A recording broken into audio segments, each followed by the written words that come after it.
First, search for watermarkremover.io.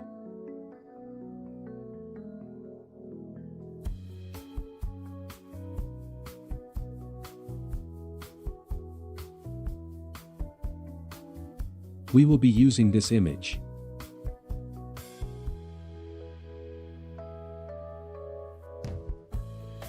Second, click the Upload Image button and select your image.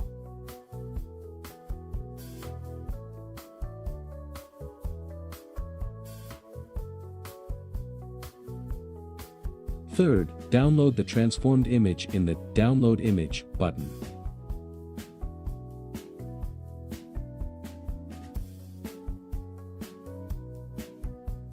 Congratulations, it's done.